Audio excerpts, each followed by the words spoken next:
acima de 20 já cai para 14, 15. Então, meus irmãos, bom dia. Mais uma vez aqui falando que a nossa próxima revista é essa aqui, ó, Gente de Oração. Eu pus no grupo lá o link. Ela custa R$ 12,70 lá no site da editora. Se você comprar uma, só de frete é R$ 40. Então, dá 40 com a revista, 28, vai dar R$ 40. Então, o Isaías, como da outra vez, ele está se prontificando a comprar. Eu vou publicar isso lá no grupo, né, para o pessoal já ficar sabendo. Porque se comprar 20, por exemplo, de uma vez, em vez de pagar 28 de frete, acho que sai bem mais baratinho, né? Então. Aí ele vai, quem quiser, vai entrar em contato com ele, tá? Para pedir a edição do aluno. O preço da revista é R$ 12,70. É o mesmo preço da outra quando compramos lá. Tá joia? O link já está lá no grupo da classe. Se você não está no grupo da classe, só me fala lá que eu coloco. Hoje é a penúltima lição aí da revista da mutualidade, do uns aos outros. É a nossa lição 16.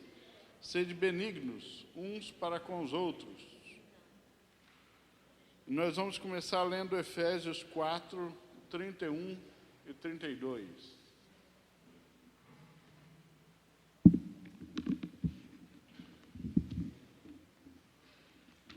Efésios 4, 31 e 32.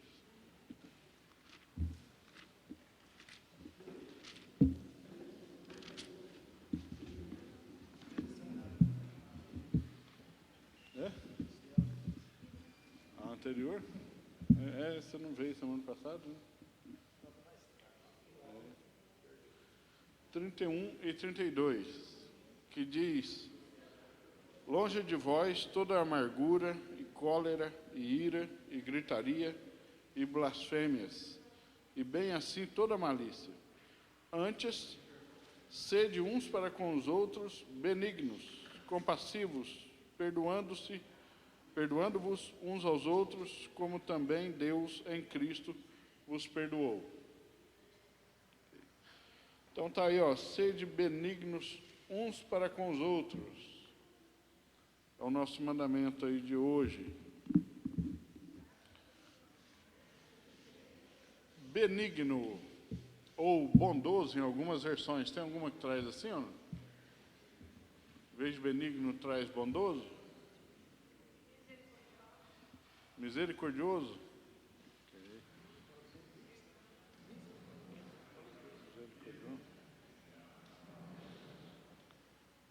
Benignidade. O que é benignidade? Benignidade e bondade, né? São duas palavras, obviamente, que têm relação. Elas estão ligadas claramente. Mas elas são exatamente a mesma coisa? O que vocês acham? A gente pode até usar, no dia a dia a gente nem usa muito benigno, né? A gente usa mais bondoso mesmo, bondade, do que benignidade. Elas não são exatamente a mesma coisa, mas claramente elas estão ligadas e sempre estarão. Quando, corretamente usando as palavras, benignidade é interno, bondade é o resultado da benignidade, é o externo. A bondade é a ação, que é o resultado de um sentimento, de um impulso, de uma disposição benigna do coração. Então, a gente ouve a palavra benigno só quando é na área da saúde, né? Resultado de biópsia, né? Deu benigno. Que coisa boa, né? Então, por que a gente não fala que o tumor é bondoso? Diz que ele é benigno. Entendeu? Porque o tumor, mesmo sendo benigno, ele não faz nada bom. Ele não tem nenhuma ação boa. Né? Ele é benigno porque ele não se dispõe a atuar. Entendeu? A ideia é essa. Então, a bondade é uma ação. A benignidade é a disposição. Né? É uma disposição do coração. Então, o mandamento de ser benigno é claro que ele contempla até a bondade consumada, né? Não adianta você falar, eu tinha um sentimento benigno por você, mas se vira aí. Então, esse sentimento claramente é morto em si mesmo, porque é algo semelhante ao que Tiago chamou de fé sem obras é morta, né? A benignidade sem bondade, ela não tem nenhum valor, ela é nula em si mesma. Mas, feita essa ressalva aí, isso não... Se a Bíblia trouxesse sede bondosos, a benignidade estaria ali contemplada, e dizendo sede benignos, a bondade está contemplada. Não, essas duas coisas nunca estão sozinhas, né? Porque, obrigado, é possível você ter um ato bondoso sem benignidade? Sim, quando esse ato bondoso é exatamente aquilo que nós falamos, é uma performance, né? Ele não é fruto de uma disposição benigna do coração. Eu fiz, eu dei ajuda, eu fui lá, dei o abraço, mas o que eu quero é outra coisa. Não é a disposição benigna do coração, não foi um ato benigno, né?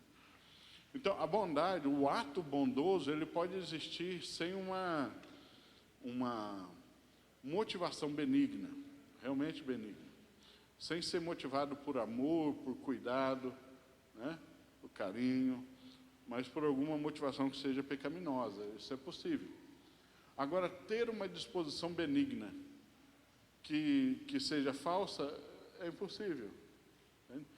Se ela é uma disposição benigna real, ela claramente já tem valor em si mesma e vai culminar, havendo a possibilidade, né, numa ação bondosa. Porque às vezes nós temos a disposição, mas não temos as condições de fazer isso virar uma ação.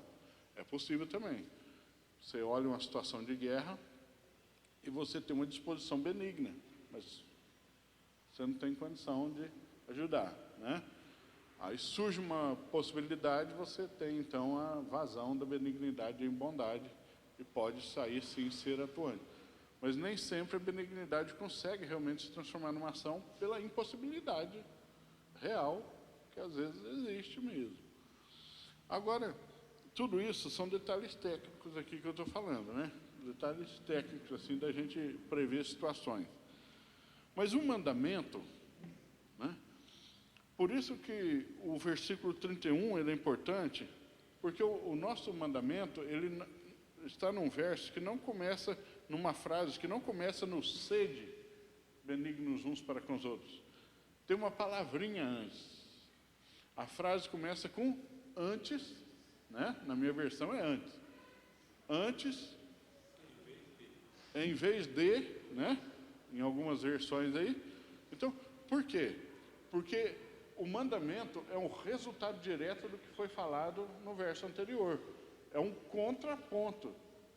Então, ele fala algo no verso 31 e diz, em vez de, faça isso. Ou antes de ser assim, seja assim. Então, o mandamento de ser benigno uns para com os outros é o contraponto ao que está dito no verso 31. E o que está dito no verso 31 é longe de vós toda a amargura, toda amargura. Ah, seria tão bom se não tivesse ninguém amargo, né? O que é a amargura? Já viu gente margosa, como diz o mais antigo, fala margoso, né? O que é uma pessoa amargurada? Ressentida, né? A pessoa ressentida é aquela pessoa que, por alguma situação vivida, alguma ferida aberta, ela é cheia de não me toques. É a pessoa amargurada. Nada está bom para um amargurado, né? O amargurado nunca se satisfaz. É como a gente disse ali do orgulhoso. Ele nunca fica satisfeito também. Até que a raiz de amargura seja arrancada do seu coração, nunca encontra satisfação, né? Se você ajuda com 10, ele fala, mas só 10, né? Se você fala bom dia, ele fala, ah, que bom dia chavido, né? Nunca está bom. A pessoa amargurada é isso. E a Bíblia diz, longe de vós toda amargura. Por quê? Porque nós temos que ser capazes de desprezar a mesquinharia da vida, olhando para coisas muito maiores e superiores, né? Certas dores que nós vivemos, mesmo tendo sido reais, não podemos permitir que essas cicatrizes ditem para nós o curso da vida e os valores da vida. A gente tem que ser capaz de ver o que é bom na vida e desfrutar da qualidade de vida em Cristo a despeito do que vivemos, né? Porque é exatamente no desfrute da graça que encontramos saúde e cura para essas feridas do passado, que vão sendo fechadas. O que Oséias disse é que Deus faz a ferida, mas Ele mesmo a ligará, né? E nem toda ferida foi Deus que fez, mas todas foram Deus que permitiu. E Ele é capaz de atar as que Ele fez e as que os outros fizeram, né? Então, um relacionamento que foi quebrado no passado, uma criação mal sucedida, né, que tivemos, pessoas que passaram por circunstâncias e configurações de situação que provocaram que hoje tem sido chamado de traumas, né? A Bíblia chama de feridas. Essas coisas não dependem de nada além da graça de Deus para serem saradas. A graça de Deus e a sua misericórdia é capaz de sarar todas essas coisas em Cristo, né? E na comunhão dos santos. Agora, algumas pessoas realmente passam a vida no meio da comunhão, debaixo da graça, sem conseguir desfrutar, exatamente por não conseguirem se livrar dessas dores. E como vai se livrar? Exatamente passando a desfrutar, né? Não é assim algum tipo de ritual que vai livrá-las disso, é apenas o desfrute da graça. A graça faz isso com as pessoas. Muitas vezes é apenas a rendição, só falta a rendição, se render à graça de Deus. Mas a pessoa luta com isso porque aquilo passou a ser a identidade dela, como nós falamos. Ela não consegue mais, ela não consegue existir sem aquela dor, porque ela não sabe ser sem a dor. Ela nunca existiu sem a dor. Isso é uma coisa muito antiga, né? Então ela não se percebe, ela não concebe a possibilidade de uma vida que não seja aquela do sofrimento, da dor. E aquilo então se tornou a identidade dela. Isso não pode acontecer. Então, longe de vós toda amargura, ou seja, crente amargo é uma anomalia. É algo completamente, se não for, é inconcebível, é um paradoxo, né? Porque a alegria está no coração daquele que conhece Jesus, diz o cântico, né? E na presença do Espírito, há abundância de alegria. Então, todo crente verdadeiro, ele passa por dores reais e é alvo de sofrimentos reais, mas a alegria nunca é roubada do seu coração. A alegria encontra momentos de solenes de silêncio diante de uma dor real, mas ela está lá. Ela nunca é roubada dele, né? Então a amargura não pode existir. E uma pessoa amarga não consegue ser benigna, não consegue ser bondosa, né? Ela não tem um coração que se dispõe a ser bondosa por causa da amargura. Hebreus alerta a gente a não permitir que as amarguras criem raízes, né? Raiz de amargura, que ele chamou lá, ou seja, essa amargura se tornar realmente a identidade. É óbvio que em alguns momentos, algumas circunstâncias, a gente pode até pecar no sentido de ficar zangado, né? Ficar ali momentaneamente amargo ali com algumas circunstâncias. Nós temos que nos livrar disso, exatamente como Paulo falou da ira. Não permitam que o sol se ponha sobre a vossa ira. É a mesma coisa com a amargura.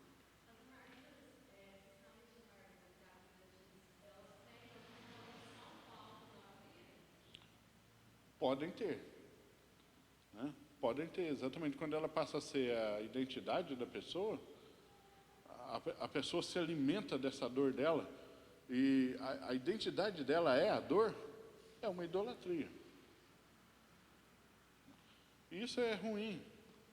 É óbvio que isso vai privar a pessoa de desfrutar bênçãos, da alegria e do... Eu gosto muito da expressão de Pedro. Pedro falou alegria indizível e cheia de glória. Né? Pedro falou que os crentes desfrutam de alegria indizível e cheia de glória. Pensa nisso. Alegria indizível e cheia de glória. Né? E uma pessoa amarga, ela não consegue desfrutar disso. Ela não consegue experimentar essa alegria. Porque a amargura não deixa, não cede espaço para isso no coração.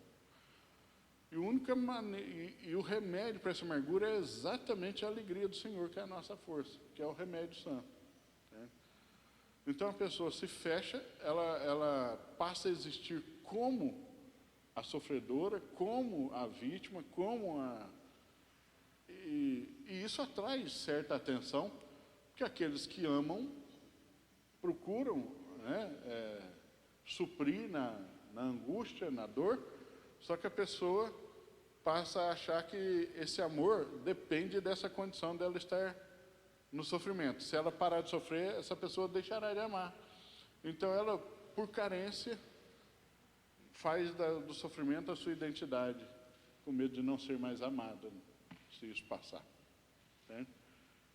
Então ela vive sempre naquele luto eterno. Eu não estou falando no luto só no sentido de perda de alguém, o luto da alegria. Ela vive naquela condição de luto eterno, né? Para receber sempre os cumprimentos do luto, entende? Para ser o alvo da atenção. Porque você pode ser o alvo da atenção quando é uma noiva na festa da alegria, ou é o centro da atenção quando está do lado de um caixão, não é? Você também é o centro da atenção. Onde é que está o parente? Todo mundo vai lá, né? Consola. E a pessoa pode gostar disso tanto quanto a noiva pode gostar de ser o centro da atenção na festa. E tem gente que nutre aquela condição de luto, porque isso vai perpetuá-la nesse centro das atenções. O dependente químico faz muito isso, para continuar sendo o centro das atenções. Entendeu? Pessoas carentes, amarguradas, que sofreram muito, tendem a fazer isso para serem amados de algum jeito, lembrados de algum jeito. A gente não pode ser assim, não. Então, longe de vós toda amargura e cólera, né? Ele fala cólera e ira. A cólera é o auge. Você sabe que toda desavença tem seus graus, né? Começa assim com desafeto, raiva, ira, ódio, cólera. Né? São os graus, assim. Essas palavras existem para dar uma ideia de nível do desafeto, né? Você tem, assim, aquela sensação de meu santo não bate, né? Desafeto é o primeiro nível. Depois você tem a raiva, você tem a ira, você tem o ódio e você tem a cólera. A cólera é onde você foi totalmente tomado pelo ódio, pela raiva, pelo desprezo pelo outro. Então, longe de vós toda cólera, toda ira, toda gritaria. É óbvio que aqui Paulo não está se referindo apenas ao fato de fazer barulho, né? Há ocasiões em que o barulho é apropriado, né? No estádio de futebol, numa festa, tem certos barulhos que são apropriados, né? São um efeito natural da circunstância. A gritaria aqui é aquela coisa desvairada, aquela coisa que é o resultado da perda de controle. Né? Perda de controle, aquela pessoa que não sabe se comportar nem se portar. Ela é histérica, pessoa histérica. Aquela pessoa que só gera azucrinação. É isso. Né? Já viu uma pessoa que azucrina, mesmo que não grite? É isso. Essa gritaria que é resultado daquela disposição de tentar se impor no grito. Sempre ganhar no grito. E blasfêmias, claro, né? E bem assim toda malícia, todo tipo de malícia. Então, como Paulo faz uma pequena lista aqui de pecados como exemplos, que também não é apenas estes pecados, são sempre exemplos, né? Longe de vós tudo isso, que é obra da carne, que é próprio da velha natureza, ao contrário disso, vocês têm que ser benignos uns para com os outros. Então, o que é benignidade? É quando eu, mesmo eventualmente passando por alguma tristeza real, ainda consigo ver o outro como o outro. Né? O amargo não faz isso. Né? É quando eu, mesmo quando o outro pisa no meu calo ou me dá uma razão de desafeto, eu nunca fecho a porta para ele como a cólera faz. Isso é ser benigno. Então, vamos entender benignidade como o oposto dessas coisas que Paulo está falando. Ao invés de você ser sempre amargo com o outro, ser compreensivo, ser disposto, ser aberto para o outro, né? Está sempre disposto a ser bom, no contrário do amargo. O amargo nunca está disponível para você, né? Ele nunca tem uma palavra doce. Pelo contrário, sua palavra é sempre amarga, né? Então, ser benigno é estar disposto a ter sempre uma palavra doce, né? Ao invés de falar do cabelo que não está bonito, fala da blusa que está bonita, né? Entendeu? E a gente focar as nossas coisas sem negligenciar realidades, porque aí seria hipocrisia também, né? Mas a gente está disposto a ser doce com as pessoas, gentil. O contrário do amargo é gentil, né? O contrário da amargura é o quê? Docilidade, gentileza. E gentileza é uma virtude cristã benigna. É estarmos sempre prontos a ser apaziguadores, ou o que Jesus chamou de pacificadores. Bem-aventurados os pacificadores, né? O contrário da cólera e da ira é sermos perdoadores, sermos reconciliadores. É o nosso ministério da reconciliação. Não aqueles que inflam a ira, a cólera de um contra o outro, ou de nós mesmos contra alguém. Sermos benignos é ser o oposto da gritaria, mas oferecer um ouvido ao invés de uma língua. Né? O ouvido você tem dois, você pode emprestar um sem ficar sem. A língua não tem jeito. Né? Não é mesmo? Então, em vez de gritaria, você ser um ombro amigo para escutar. Em vez de azucrinar, ser aquele que tolera um pouco, que dilata um pouco a paciência, a longanimidade, para que o outro possa desabafar alguma coisa, ou literalmente só compartilhar. Muitas vezes só compartilhar já cura. Muitas vezes. Há questões que o simples pôr para fora já traz saúde. Pode não resolver o problema, mas ajusta a mente para conseguir pensar no problema. Às vezes a pessoa não consegue nem pensar no problema. Só de saber que tem mais alguém sabendo e pensando junto, ela já consegue equilibrar um pouco para pensar no problema. Não trouxe solução, mas é um passo. Né? Exato. Né? Lá no postinho onde eu trabalho, dificilmente você encontraria um lugar melhor para se desenvolver paciência do que trabalhar num postinho de saúde, né? Porque todo mundo que chega com dor, chateado, doente, né? Ninguém chega alegre lá para falar comigo, né? Todo mundo que chega mal. Então, teve um dia que teve uma senhora lá, que lá tem uma farmacinha popular, e eu entrego as senhas da farmácia. A pessoa vai chegando, pega a senha e entra na fila lá. E ela, por já ser de idade, ela não ouviu a farmacêutica falar o número da senha dela e ela comeu bola, passou a vez dela. Quando ela percebeu que estavam chamando números maiores que o dela, ela falou: peraí, você não me chamou? Ah, mas foi um bafafá lá, né? E ela se irou contra a farmacêutica, não sei o quê.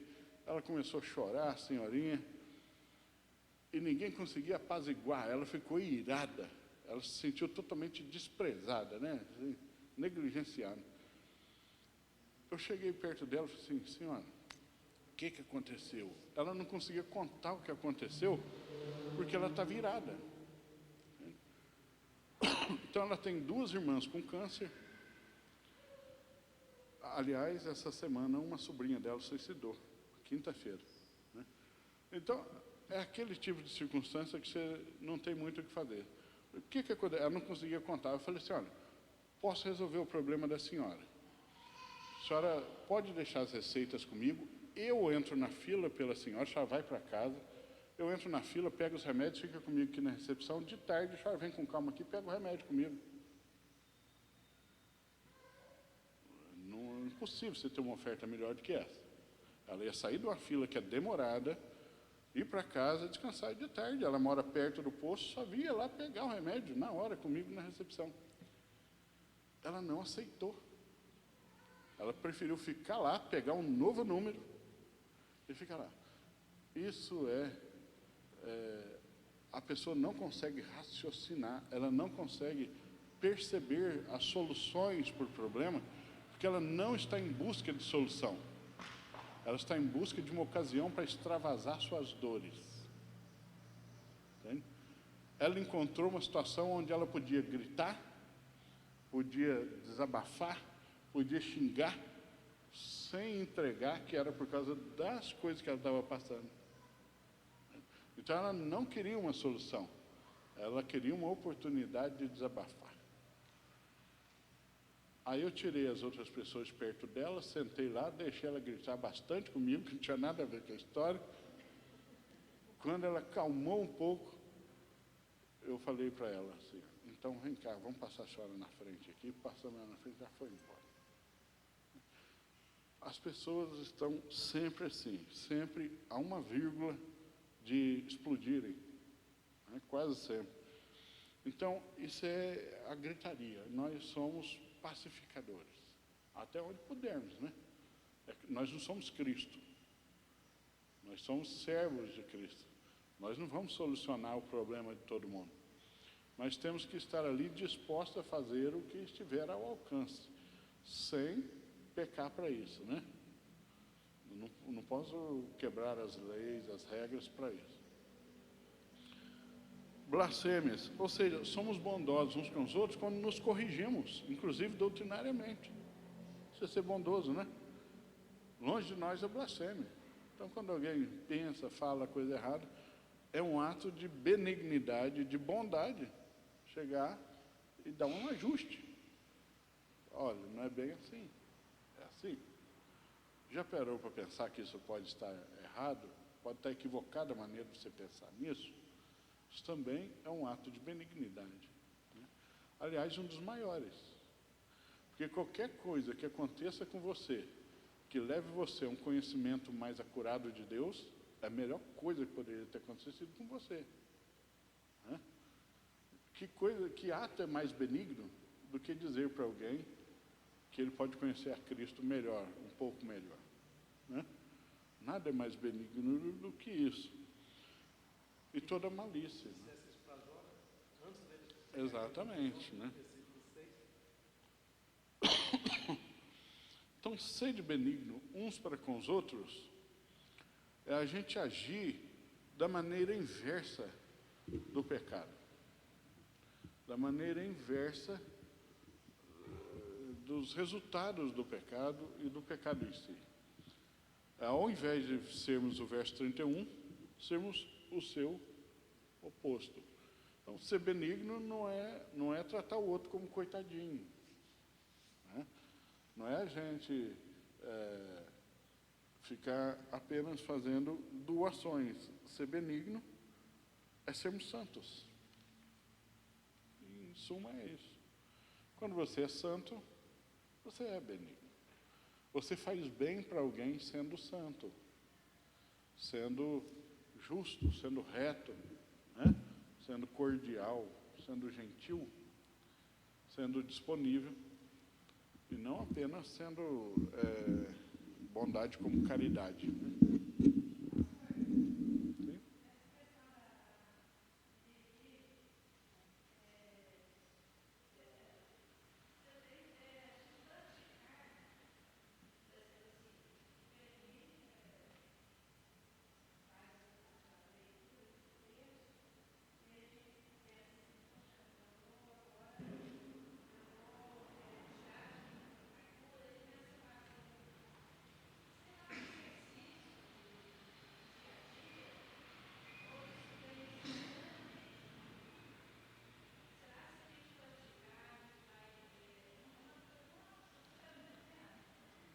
você quer saber se a benignidade pode ser desenvolvida, né?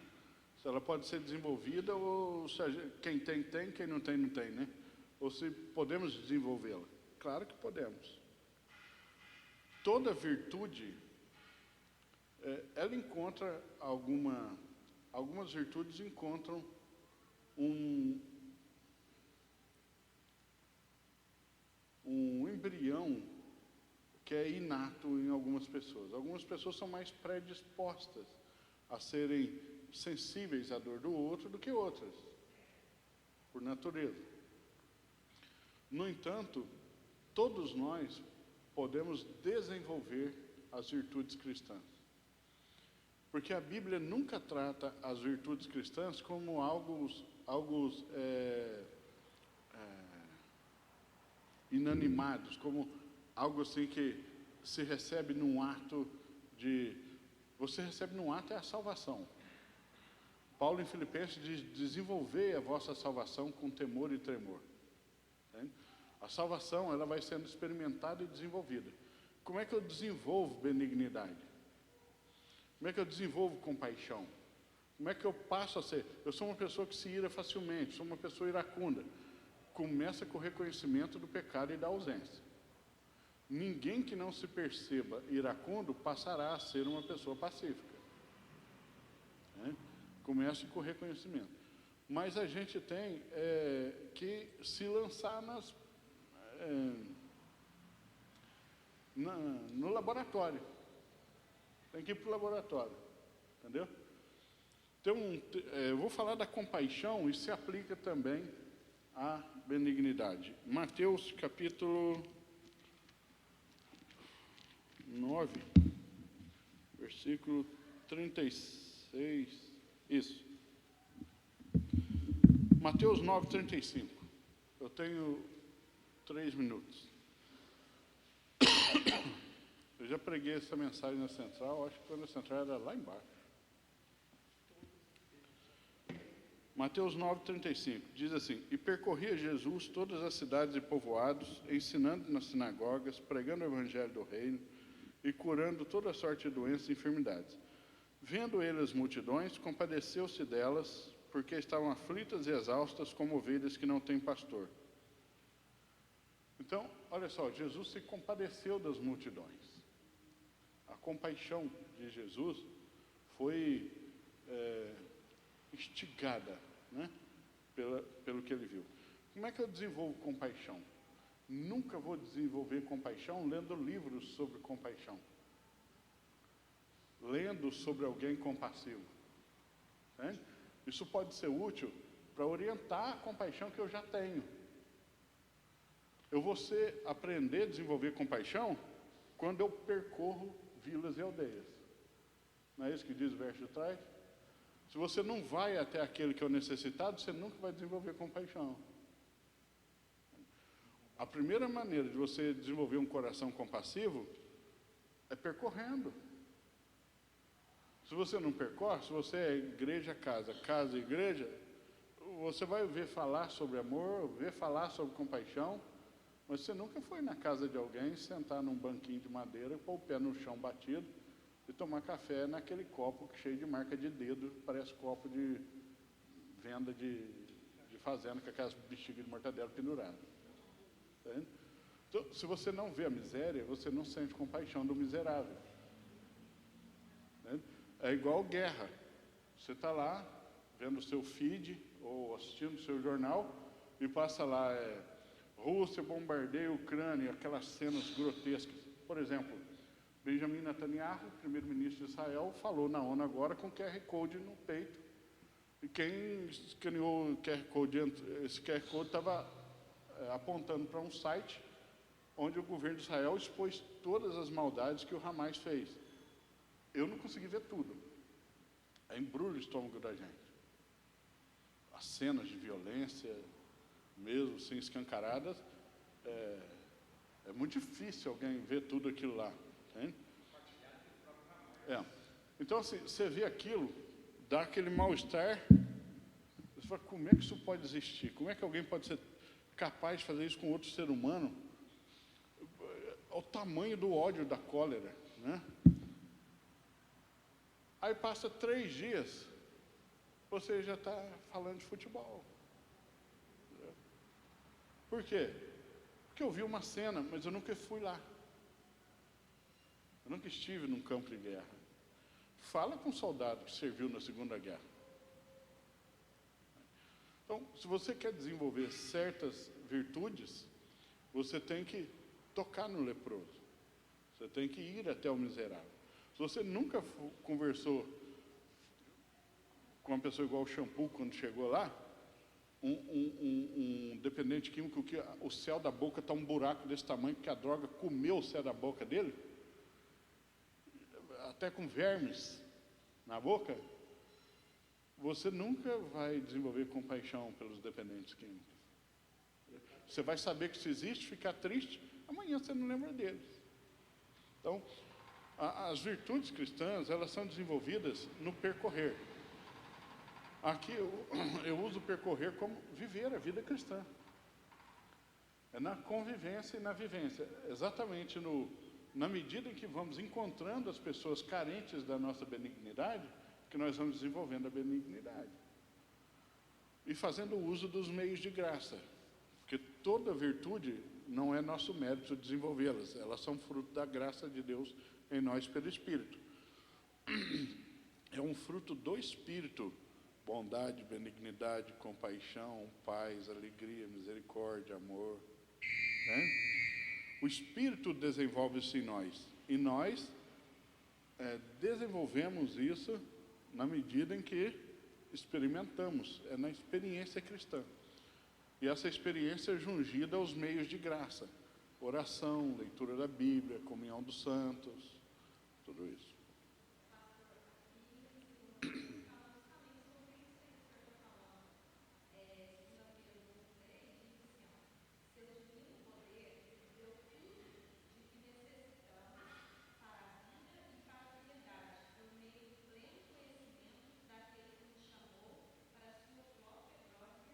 Sim. Com a salvação recebemos tudo o que é necessário para nos desenvolver como cristãos, exatamente como Cristo quer. Recebemos tudo o que é necessário para nos desenvolver como cristãos. Tá? Então, temos no nosso DNA todo o necessário para crescer, desenvolver musculatura, né? Fazendo uma analogia com o corpo físico. Só que se você ficar só sentado, você atrofia as pernas. Tá? Então, assim, Pedro vai usar essa linguagem. Acrescentai à vossa fé a esperança, à vossa esperança o conhecimento, ao vosso conhecimento a bondade. A vida cristã é um acúmulo de experiências com Deus, crescendo no conhecimento de Deus e na experimentação da graça. Então, desenvolve sim. É só passar a percorrer e a experimentar. E fazer uso dos meios de graça. Todos os meios pelos quais Deus determinou dispensar graça até nós, né? Comunhão dos santos, oração, Bíblia, meditação, adoração. Por esses meios Deus dispensa a sua graça até nós. Né? Nós vamos fazendo uso deles. Ok? Mas aí você vê algumas perguntas. Mas Jesus irou também lá no templo. Não é porque a ira não é parte de Deus. Jesus não se irou contra pessoas. A ira de Jesus não era fruto de um desprezo pelas pessoas, era fruto de uma indignação contra o pecado. Quando um crente fica indignado contra o pecado e manifesta a sua indignação de maneira convicta, de maneira severa, mas sem roubar a dignidade do outro, ele se assemelha a Cristo.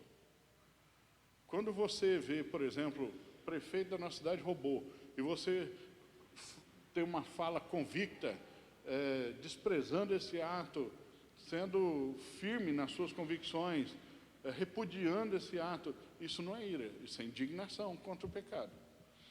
Indignação contra o pecado é uma coisa. Ira é quando você quer o mal do outro pelo fim do outro, e não pela glória de Deus. Né? Você só quer que o outro sofra, nada além disso. Se o outro sofrer, não importa como. Não, Jesus queria a glória de Deus. Então, aquele momento em que ele deu até umas correadas numa turma lá, não é porque Jesus ficou irado no mesmo sentido que nós ficamos, querendo apenas que eles perdessem o negócio. Porque o negócio era permitido no templo. Não é porque o negócio era proibido no templo. O negócio no templo sempre foi permitido.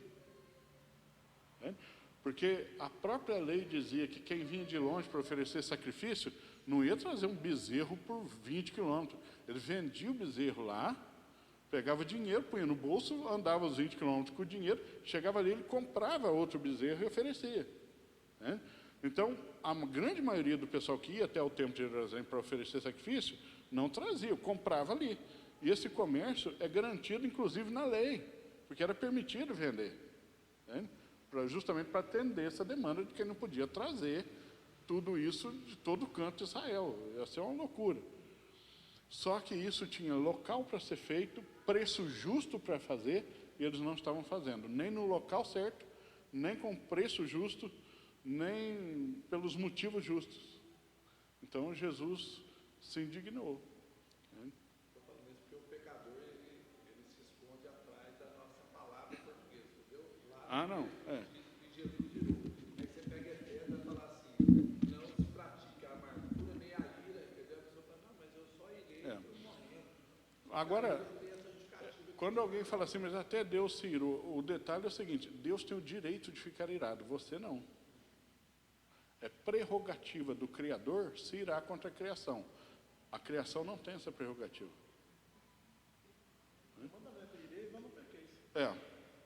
Você faz um canteiro na sua horta, na sua terra. Um dia você chega lá e chuta tudo, arranca aqueles pés de alface, tudo, e alguém fala assim, poxa, por que você fez isso? É meu direito. Quem vai falar o quê com você? Deus, como Criador, Ele tem o direito de se irar. Nós não. Mas mesmo assim Ele não se ira, porque Ele é bondoso. Agora, a ira de Deus é a indignação contra o pecado. E essa ira de Deus, ela é mais terrível do que qualquer ira humana. Porque ela é santa e justa. Nesse caso, ela cumprimenta a palavra. Mas das características de Jesus, o zelo pela tua casa consome. Exatamente. Por isso que Hebreus 10:31 fala, horrível coisa cair nas mãos de um Deus irado. De um Deus irado, por quê? Porque sou eu que estou caindo nas mãos deles, um ser pecador. Se for um anjo santo caindo nas mãos dele, não tem nenhum medo. Entendeu? Agora se não fosse o mérito de Cristo imputado em mim pela fé, seria tão terrível quanto seria para o próprio diabo. Então, por confiar na misericórdia de Deus, em Cristo, né? Ainda ele não sabia que se chamaria Jesus. Então, Deus, por exemplo, tem todo o direito de ser egoísta, embora não seja, ele não é. Mas se fosse, estaria no direito dele, porque tudo é dele. Se ele quisesse falar assim, não, eu vou ficar com tudo para mim, o sol é só meu agora, é direito dele, é dele. Jesus, quando foi falar que o sol brilha sobre nós, no Sermão do Monte, ele falou, porque Deus faz o seu sol brilhar sobre bons e maus. Ele faz questão de pôr um pronome possessivo seu. Deus faz o seu sol brilhar sobre bons e maus. O sol é dele. Ele faz brilhar sobre quem ele quer. Então, assim, nós, santos e ímpios, desfrutamos do sol pela misericórdia de Deus. Pela graça de Deus. O sol não é seletivo. Embora Jonathan Edwards, com muita perspicácia, disse que o sol não tem prazer nenhum em brilhar sobre nós, porque nós pecamos contra o Criador. O sol brilha sobre nós contrariado, ele diz. O sol não tem prazer em brilhar sobre as vossas cabeças para pecarem contra Deus. No sermão Pecadores nas mãos de um Deus irado, ele fala isso. Não é com alegria que o sol nasce todas as manhãs para brilhar sobre vossas cabeças para pecarem contra Deus. Então, Deus, se resolvesse ser egoísta, não seria egoísta, seria justo. Mas ele não é. Eu, se eu for egoísta, é pecado. Deus não. Entendeu? Deus, se ele falar assim, eu sou melhor do que vocês, não é arrogância. É verdade. Eu, se eu falar, é arrogância. Entende? É a distância entre eu e o Criador. Nesse sentido. As prerrogativas são diferentes. É a prerrogativa de um ser divino e criador fazer o que quiser da sua criatura. Usando a analogia de Jeremias e Paulo, ao oleiro pertence o barro. Ele pode fazer o que quiser do barro, um vaso de honra ou um vaso de desonra. É dele. Faz o que ele quiser com o barro. Vamos orar? Senhor, obrigado, Deus, pelos textos que nós lemos ou citamos, e obrigado por essa discussão, por esse compartilhar, por essas reflexões que os textos nos provocaram, e ajuda-nos a sermos benignos uns com os outros, de maneira que o Senhor seja glorificado, o teu povo enriquecido e edificado. Leva-nos para casa agora também, guardados sobre a tua mão, em nome de Jesus. Amém. Deus abençoe.